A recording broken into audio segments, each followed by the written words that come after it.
పవన్ కళ్యాణ్ ఒక అబద్ధాల కొరివి. అసలు నీది నాలుకేనా అంటూ ఒక టాలీవుడ్ ప్రొడ్యూసర్ మాత్రం పవన్ కళ్యాణ్ ఉద్దేశించి కొన్ని సంచలనమైన కామెంట్ చేయడం జరిగింది. అయితే పవన్ కళ్యాణ్‌కి విమర్శలు ఏం కొత్తవి కాదు. ఆయన ఎప్పుడైతే సినిమా ఇండస్ట్రీ నుంచి ఇటు రాజకీయ రంగంలోకి అడుగుపెట్టాడో అప్పటి నుంచి కూడా చాలామంది ఆయన మీద విమర్శలు గుప్పిస్తూనే ఉన్నారు. రాజకీయ రంగంలో ఉన్న వాళ్ళు కావచ్చు, ఎప్పుడైతే ఇక్కడ వైసీపీ ప్రభుత్వంలో ఉన్న వాళ్ళందరూ కూడా పవన్ కళ్యాణ్‌ని రకరకాలుగా విమర్శలు గుప్పించారు. అయితే అసలు నీకు రాజకీయ రంగంలో ఏం అనుభవం ఉందని రంగంలోకి వచ్చావు, అసలు నీకు ఏం తెలుసని వచ్చావు, ప్రజలకు నువ్వు ఏం చేస్తావు, అసలు అసెంబ్లీ గేట్ కూడా తాకే అర్హత నీకు లేదు అనే విధంగా చాలామంది చాలా రకాలుగా ఎంతో ఘోరంగా కూడా ఆయన అవమానించడం జరిగింది. కానీ ఆయన మాత్రం ఇలాంటి మాటలు ఏవి కూడా పట్టించుకోకుండా విమర్శలన్నీ కూడా ఒక్కొక్క మెట్టుగా వేస్తూ ఆయన మాత్రం ఇప్పుడు ఒక 10 సంవత్సరాల పాటు ఇలాంటివన్నీ కూడా అనుభవిస్తూ వచ్చి ఎన్నో అవమానాలు, ఎన్నో అనుభవాలన్నీ కూడా తీసుకొచ్చి ఇప్పుడు మాత్రం ఏపీకి ఖచ్చితంగా డిప్యూటీ సీఎం హోదాలో ఉంటూ ఆయన వివిధ రకాల మంత్రులుగా ఉంటూ ప్రజల పాటు కోసం, ప్రజల మంచి కోసం పాట పడుతూ ఉన్నారు. సో ఇప్పటి వరకు కూడా చాలామంది అంటే రాజకీయ రంగంలో ఉన్న వాళ్ళందరూ కూడా, ప్రతిపక్షంలో ఉన్న వాళ్ళందరూ కూడా ఎప్పుడు విమర్శిస్తూనే ఉంటారు.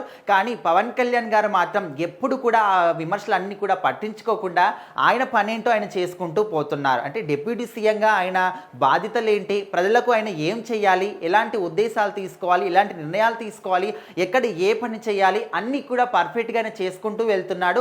ఇలాంటి మాటలు ఎప్పుడు కూడా ఆయన పట్టించుకోడు. కాకపోతే ఇప్పుడు మాత్రం టాలీవుడ్ ఇండస్ట్రీలోని ఒక ప్రొడ్యూసర్ ఆయన గురించి మితిమీరిపోయి మాట్లాడడం జరిగింది.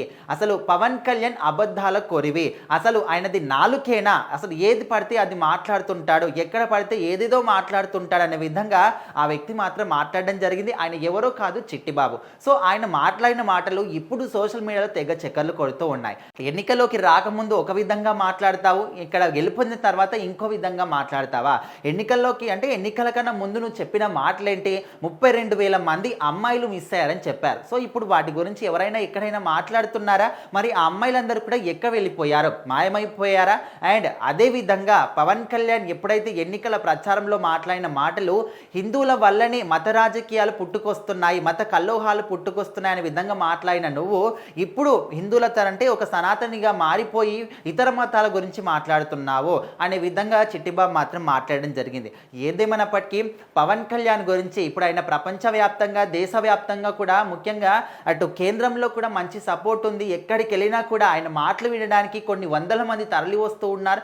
ఇలాంటి వ్యక్తి గురించి ఈ విధంగా మితిమీరిపోయి మాట్లాడడం కరెక్టేనా అంటూ కూడా ఆయన ఫ్యాన్స్ అందరూ కూడా ప్రశ్నిస్తూ ఉన్నారు. ఏదేమైనప్పటికీ చిట్టిబాబు మాత్రం ఒక విధంగా ఒక మితిమీరిపోయి మాట్లాడనే విధంగా చాలామంది కూడా అభిప్రాయపడుతున్నారు. మరి మీరు కూడా ఏమనుకుంటున్నారు? చిట్టిబాబు మాట్లాడిన మాటలు కరెక్టేనా? ఖచ్చితంగా కామెంట్ చేయండి.